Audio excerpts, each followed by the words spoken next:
El segundo estudio de esta serie en esta mañana se titula La Iglesia, una comunidad de santos, batallas en cuartel.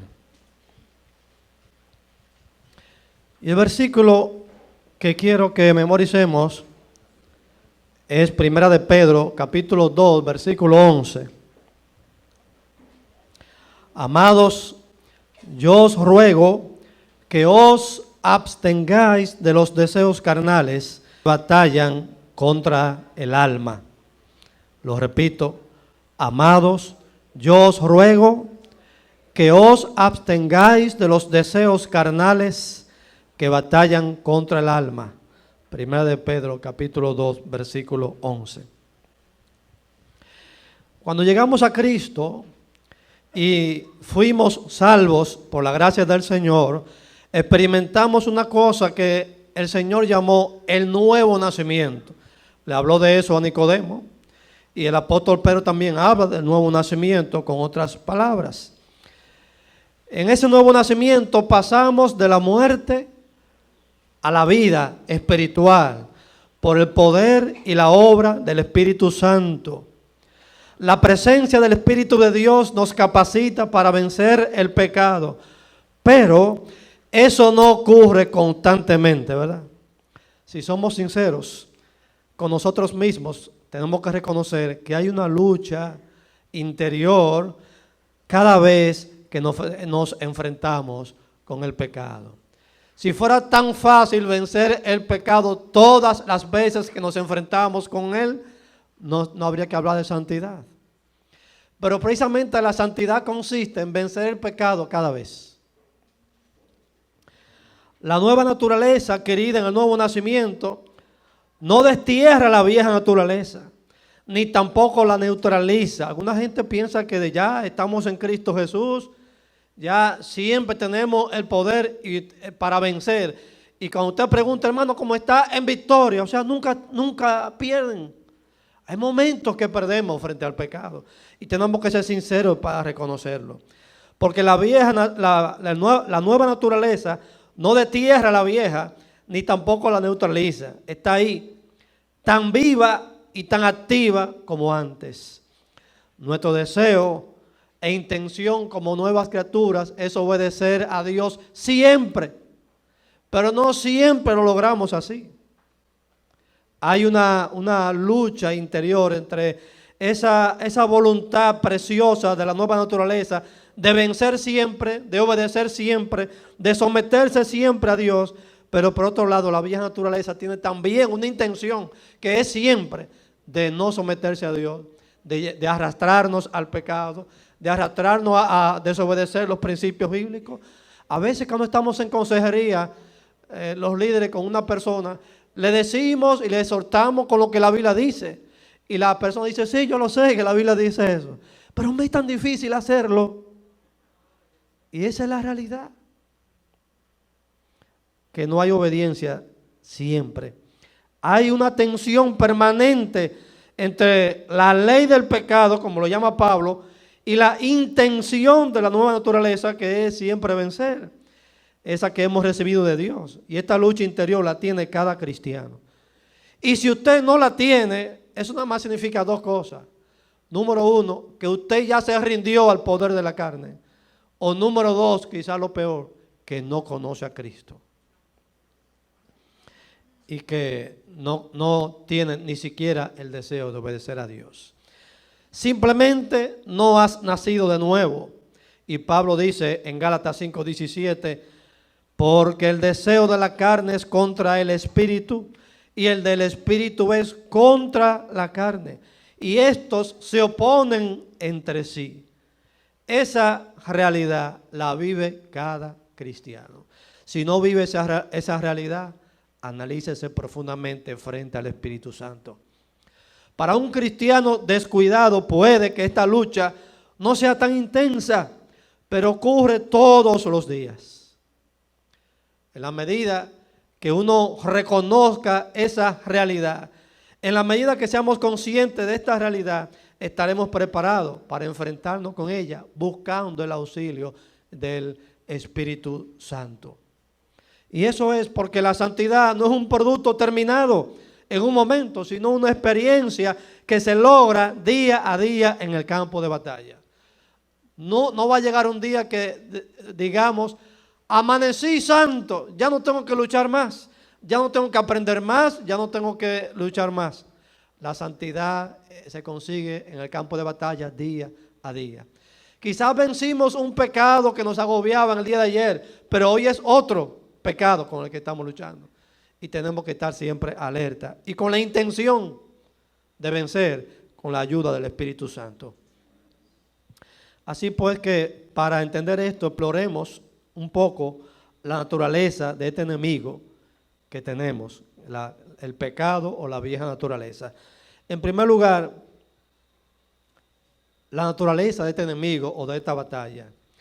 Primero, el pecado está en nosotros.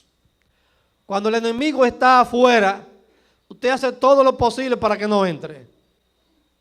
Pero, ¿y si está adentro? ¿Qué hacemos? Ya hay que tirar pleito. Hay que pelear. Si el enemigo está dentro de nosotros, quiere decir que no podemos obviar esa lucha. No podemos obviar esa batalla. En Romanos capítulo 7, Pablo presenta en él, como si fuera él, lo que es la experiencia de cualquier cristiano en su lucha por la santidad. Algunos teólogos lo ven diferente, piensan que eso refleja la vida de derrota en el pecado del mismo Pablo. Otros piensan, y yo me uno a ellos, que Pablo se puso como ejemplo, pero no necesariamente él está describiendo su propia experiencia de lo que él vivió. Pero se pone él como ejemplo para ilustrar cómo es esa lucha.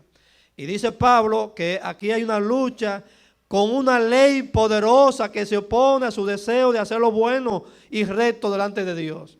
Dice que él procuraba con todas sus fuerzas obedecer los mandamientos de Dios. ¿Pero qué descubrió? Dice que el pecado, aprovechándose del mandamiento, lo mató. ¿Cómo así? Bueno, existe un mandamiento que dice no robarás. No esto, no lo otro, no tal cosa. Existe un mandamiento, por lo tanto es oficial y es legal que cualquier violación a esos mandamientos de mi parte es pecar, es transgredir la ley de Dios. Pero la naturaleza del pecado le gusta eso. A la naturaleza del pecado le gusta transgredir. A la nueva naturaleza le gusta obedecer. Pero a la vieja naturaleza le gusta una sola cosa, desobedecer. Es como estos niños que usted quisiera que hicieran lo bueno, pero siempre llevan la contraria. Pero la naturaleza de uno es siempre llevar la contraria a lo que Dios dice. ¿Por qué? Porque pensaba que sería capaz de obedecer el mandamiento confiando en su propia fuerza. Y Pablo dice, por eso me mató. Porque confiaba que yo podía obedecer el mandamiento. Pero nadie tiene la fuerza o el poder de obedecer por su propia confianza, por su propia energía o poder o fuerza el mandamiento. Necesitamos la ayuda indispensable del Espíritu Santo de Dios y su palabra. Si no, no hablaríamos de vida cristiana. Nadie puede obedecer por su propia determinación las altas exigencias de la ley de Dios. Necesitamos que Dios nos ayude. Nadie tiene poder en sí mismo para vencer su propia naturaleza. La determinación es correcta y es necesaria, pero la voluntad es insuficiente ante el poder del viejo hombre que está viciado, dice Pablo, conforme a los deseos engañosos, como dice Efesios 4:22. Si no, pregúntele al rey David, el cual desde lo alto de su palacio miró a una mujer que se bañaba en la supuesta privacidad del patio de su casa. Y lo que menos imaginaba que había allí un rey ocioso que no fue a la guerra, que salió al terrado a ver con qué se encontraba y se encontró con el espectáculo. Y David no pudo vencer sus instintos masculinos.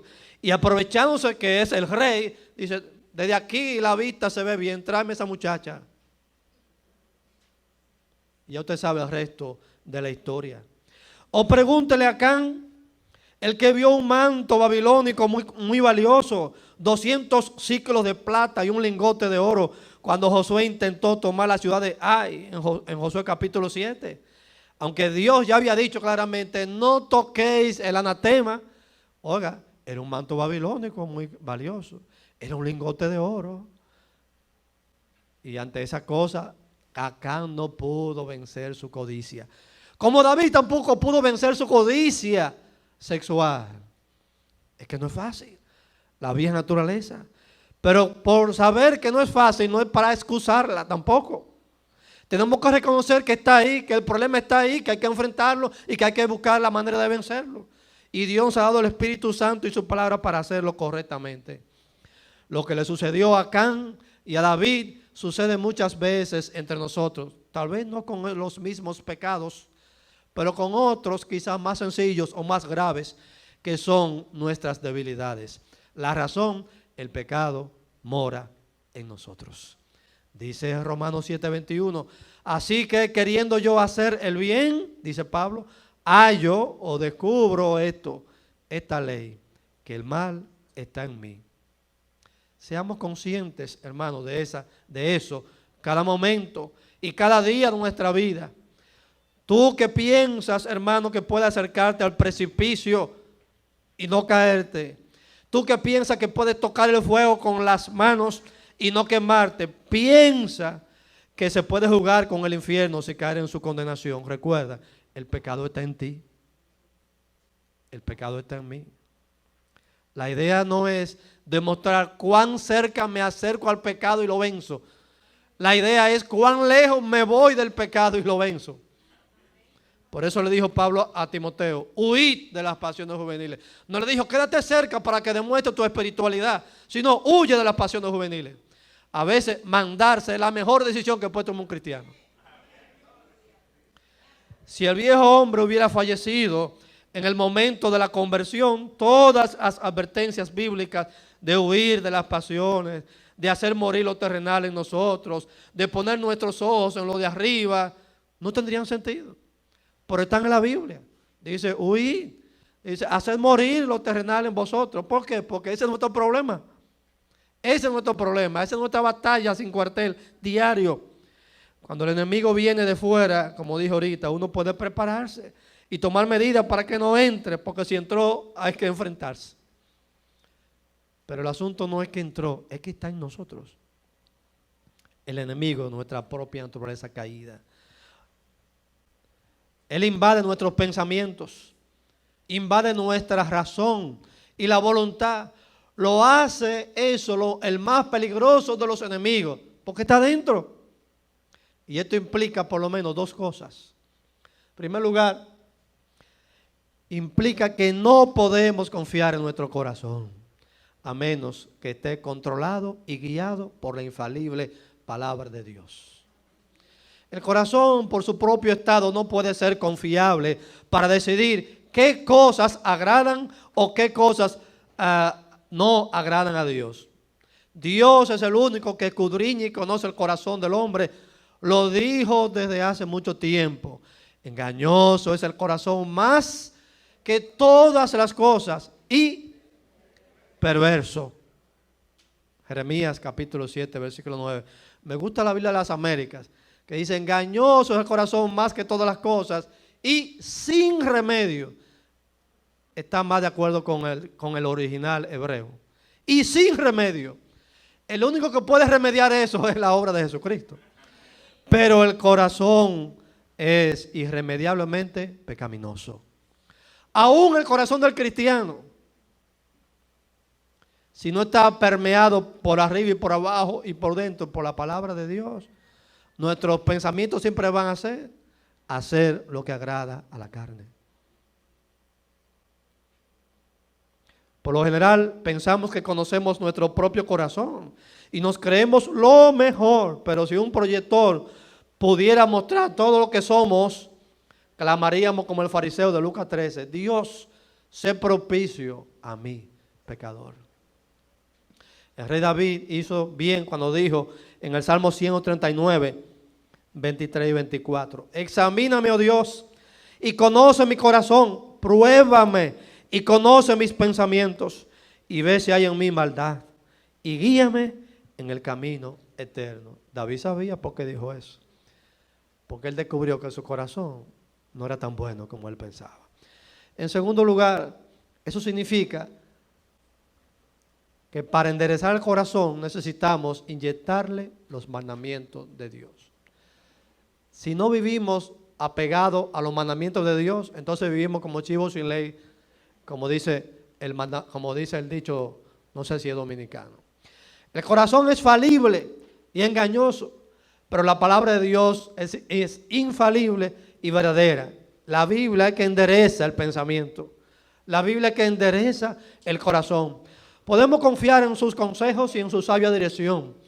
El corazón aprende a tomar decisiones basándose en lo que la palabra de Dios dice.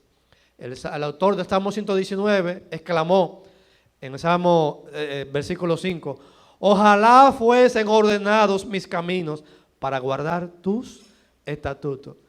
Pero lo único que endereza el corazón y lo ordena es la palabra de Dios. Si no hiciéramos lo que nuestro corazón dice. Te he oído gente que dice, no, yo hago lo que mi corazón dice, pero imagínese un corazón perverso y sin remedio y engañoso. ¿Qué puede decir? No le va a decir, mira, ve por aquí porque a Dios le agrada. No, va a decir, vete por aquí porque así que te gusta.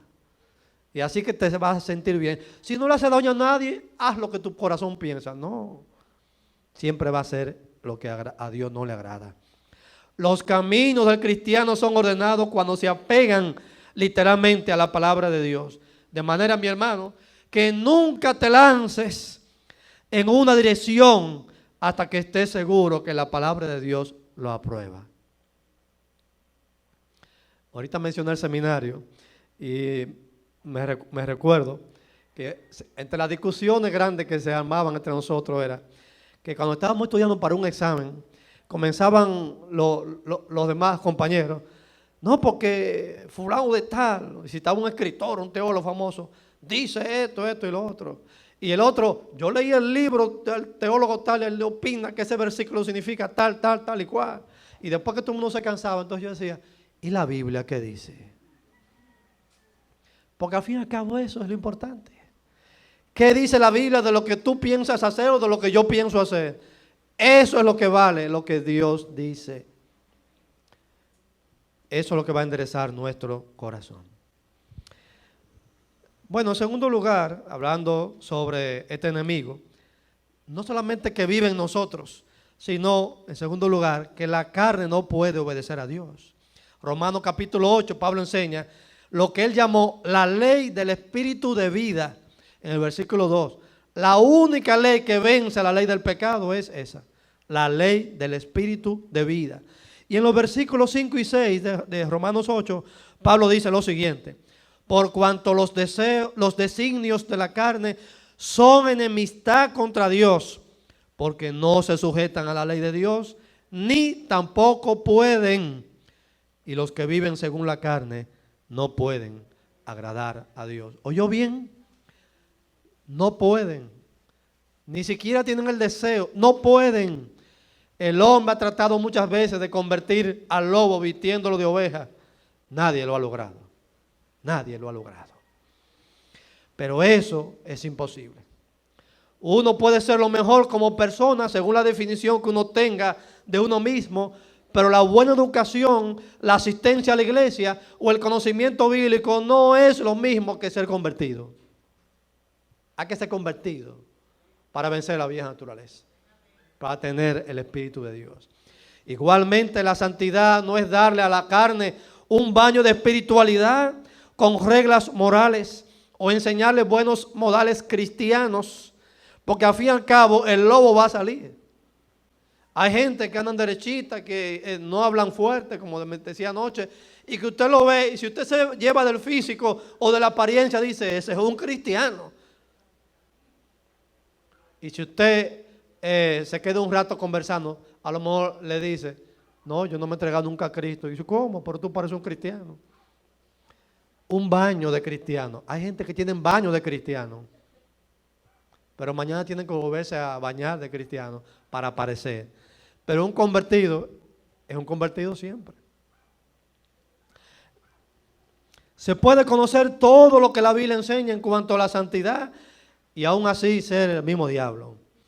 Uno puede saber cómo funciona la vida cristiana, pero no significa eso que sé cómo vivir la vida cristiana. La carne no tiene el poder ni la intención de practicar la vida cristiana. Si vamos en pos de la santidad, como se titula el libro, tenemos que depender del Espíritu Santo y permitirle que Él administre su poder en nosotros para vencer al viejo hombre. Note que en Romanos capítulo 7 no se menciona ni una sola vez al Espíritu Santo. Significa eso que el hombre que describe Pablo en Romanos 7 siempre está derrotado. Porque siempre está pensando o confiando en su propia carne para vencer el pecado. Pero no se puede. Pero si usted va al capítulo 8, se menciona muchas veces el Espíritu Santo. Porque el tema del capítulo 8, 9, 7, 8 y 9 es la santidad. En el capítulo 7 se ve al hombre tratando de vivir la santidad, pero confiando en su carne. No se puede. Pero en el 8 se menciona muchas veces el Espíritu Santo y se ve que la santidad es posible confiando en la presencia y en el poder del Espíritu Santo. En el versículo 8 se concluye que los que viven según la carne no pueden agradar a Dios. Y en el versículo 12 se afirma, así que hermanos, deudores somos, no a la carne, para que vivamos conforme a la carne. Somos deudores al Espíritu Santo. Somos deudores a la nueva naturaleza que implantó el Espíritu de Dios en el nuevo nacimiento que nos dio. Hay cristianos que piensan que le deben algo a la carne y viven para la carne como que le deben algo a la carne. No, no le debes nada a la carne, mi hermano. Nunca la carne produjo en ti el nuevo nacimiento, fue el Espíritu Santo que produjo eso. Somos deudores al Espíritu de Dios y a la nueva naturaleza que nos dio. Muchos creyentes viven como los corintios, dando la imagen equivocada de que le debemos algo al viejo hombre. El viejo hombre no tiene nada que ver con nuestra santidad, nada que ver con nuestra vida cristiana. De hecho, la santidad es vencer a ese viejo hombre todos los días. En eso consiste la santidad. Nuestra deuda es con el Espíritu, quien nos dio la vida por medio del nuevo nacimiento. El segundo punto de este estudio en esta mañana, dos verdades transformadoras. La primera verdad transformadora es: estamos muertos al pecado.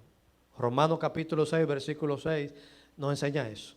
Estamos muertos al pecado. El apóstol presenta aquí en este capítulo, Romanos 6, la preciosa verdad de que la unión del creyente con Cristo le da beneficios espirituales. Al morir en la cruz por nosotros, Cristo no solo proveyó salvación para el creyente, sino que nos unió espiritualmente y literalmente con Él. A esa doctrina de la unión del creyente con Cristo también se le llama nuestra identificación con Cristo. Pablo dijo, con Cristo estoy juntamente crucificado. Una identificación, no simbólica, sino real. El creyente murió con Cristo cuando Cristo murió. Y como resultado de esta identificación o de esta unión real con Cristo, morimos cuando Él murió y resucitamos cuando Él resucitó. Se oye bonito eso, ¿verdad? Pero eso hay que aterrizarlo en la realidad espiritual de nuestra vida. Dice Romanos 6:6, sabiendo esto, que nuestro viejo hombre fue crucificado juntamente con Él, para que el cuerpo del pecado sea destruido, a fin de que no sirvamos más al pecado.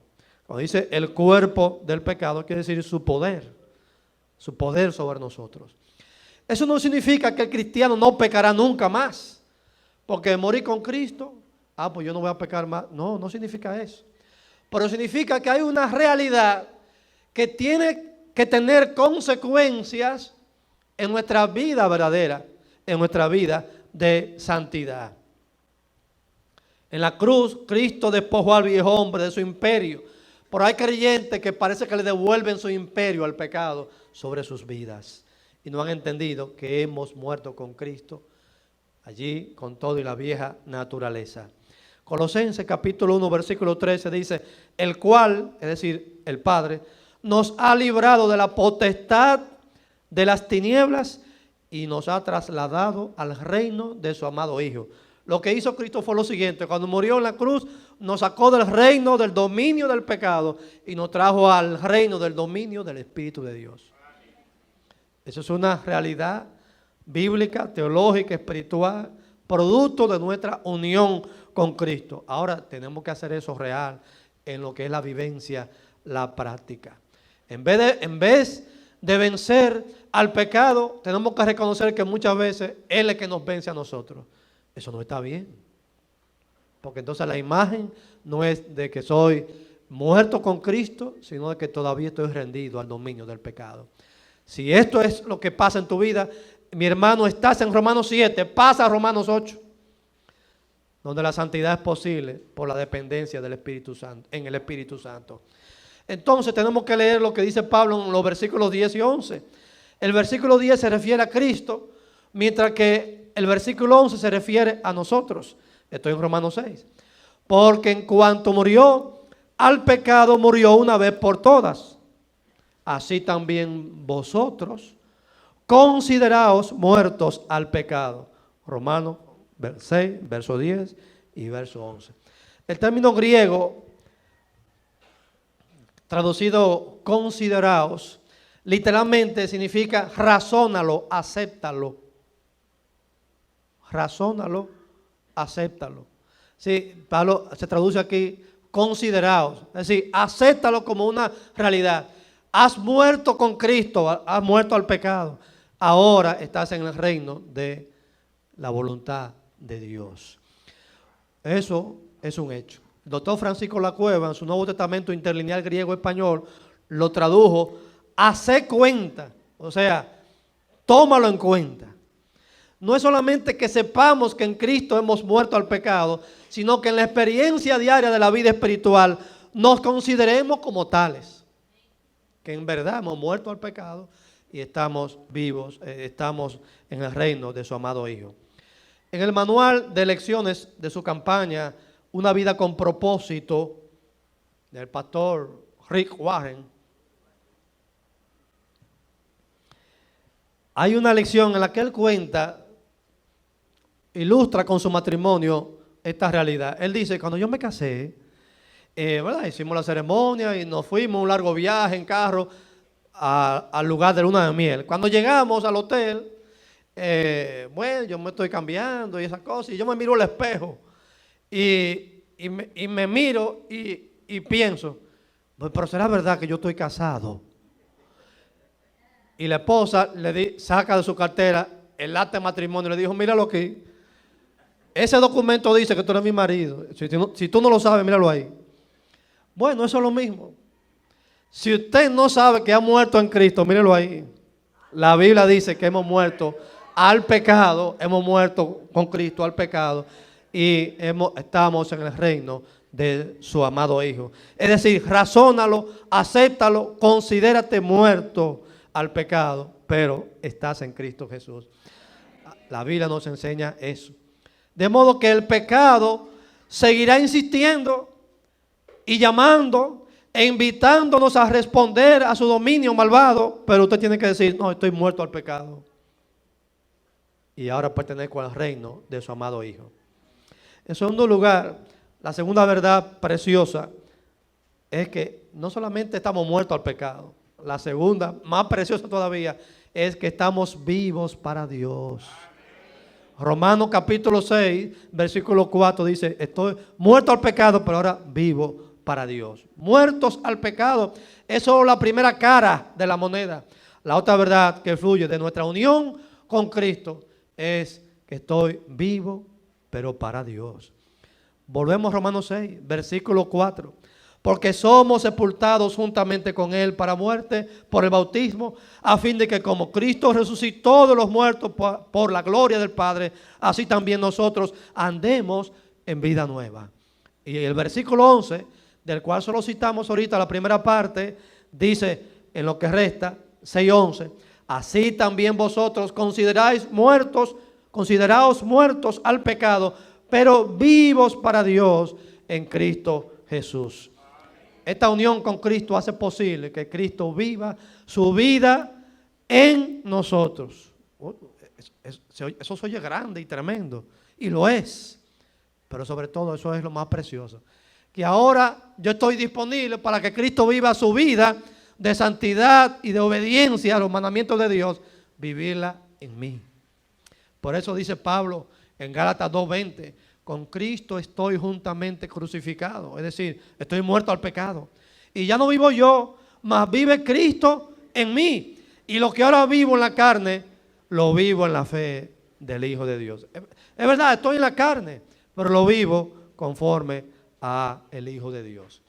La doble implicación de esta realidad que hemos hablado en estas dos cosas en cuanto a la santidad es lo siguiente. La doble realidad es, número uno, el pecado no tiene el derecho de reinar en nosotros. No tiene el derecho de reinar en nosotros. Versículo 12, estoy en Romanos 6 todavía. No reine pues el pecado en vuestro cuerpo mortal, de modo que lo obedezcáis en sus concupiscencias. No tenemos que ser vencidos por el pecado, porque Cristo vive en nosotros. No, eso es lo que dijo Pablo en Gálatas 2:20. Mas Cristo vive en mí. El pastor Martin Lloyd-Jones comentó esto diciendo lo siguiente: a pesar de que el pecado no puede reinar en nosotros, es decir, en nuestra personalidad esencial, en cambio puede, si no se lo controla, reinar en nuestro cuerpo. En este caso, lo que hará es convertir los instintos naturales del cuerpo en lujuria. Transformará los apetitos naturales en desenfreno, la necesidad de vestido y protección en materialismo y el interés sexual en inmoralidad. No voy a comentar más nada porque ahí lo dijo todo. Yo creo que se entiende.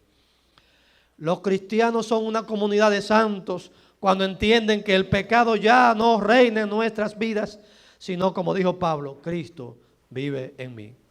Y la segunda implicación es que estamos obligados a una presentación personal para la santidad. Romanos 6, versículo 13 y también el 19. Presentaos vosotros mismos a Dios como vivos de entre los muertos, y vuestros miembros a Dios como instrumento de justicia. Así ahora, para santificación, presentad vuestros miembros para servir a la justicia. Es decir, estamos muertos al pecado, pero vivos para Dios. La única obligación que tenemos es presentar cada uno de nuestros miembros corporales y también la mente y el corazón y el espíritu y todo, presentárselo a Dios para vivir en justicia y en santidad.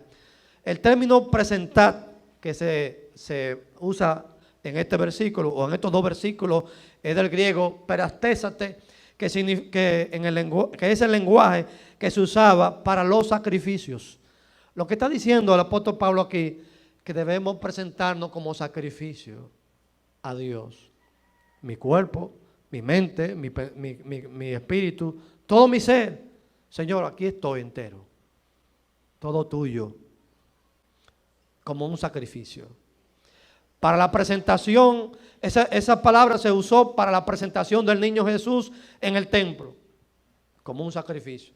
Se usó esa palabra del cristiano presentándose a sí mismo delante de Dios, con Romanos 6. Se usó esa palabra hablando de Dios presentando u ofrendando a los salvos. En Efesios capítulo 5, 27, Cristo ofrenda a la iglesia y la presenta como un sacrificio delante del Padre. Y en cuarto lugar, de Cristo, se usa de Cristo presentando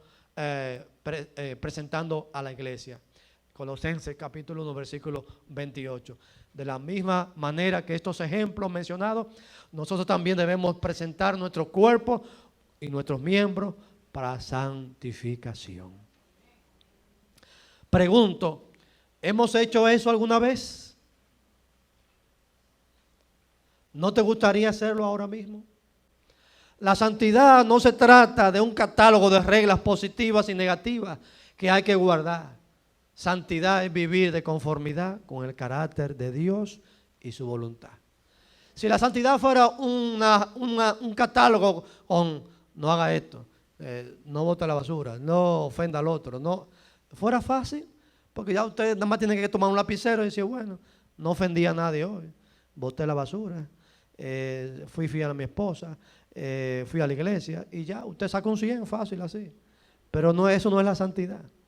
La santidad es poner nuestro carácter de conformidad con el carácter de Dios y la voluntad de Dios. Concluyo. Para vivir en esa esfera debemos recordar que el pecado mora en nosotros. No se olvide eso nunca. El pecado mora en nosotros. Pero por nuestra unión con Cristo estamos muertos al pecado y vivos para Dios. Acepta ese llamado. Razónalo como lo tradujo Carballosa. A hacerlo realidad. Es un llamado a presentarte como vivo para Dios. Solo así podremos decir, como dijo Pablo, ya no vivo yo, mas vive Cristo en mí. No se trata del hecho de que Cristo vive espiritualmente en mi ser, aunque sí, eso es verdad. Por el hecho de haber confiado en Él, se trata de dejarlo que viva su vida en mí y que todo el mundo lo pueda ver. Hemos llegado a ese punto en el que nos hemos rendido a Cristo y que Él puede vivir libre y santamente su vida en nosotros. Podemos comprobarlo personalmente, o mejor, ¿pueden los otros comprobar eso en nosotros? Cierre sus ojos y piense en estas preguntas. ¿Pueden comprobarlo mi familia? ¿Puede comprobarlo yo mismo? ¿Puede comprobarlo otros? Que yo me he rendido a Cristo y vivo para Cristo. Eso es la santidad. Oremos. Señor, te damos gracias por la preciosa verdad de nuestra unión con Cristo o identificación con Cristo. Ayúdanos a recordar siempre que estamos muertos al pecado, pero vivos para Dios. También ayúdanos a recordar que el pecado mora en nosotros y que reclama su cuota, reclama e insiste que nos sometamos a Él. Pero ayúdanos a responderle siempre: he muerto al pecado y estoy vivo para Dios. Bendice a cada hermano aquí. Ayúdanos, Señor, a vivir siempre vivos para Dios. En el nombre de Jesús. Amén.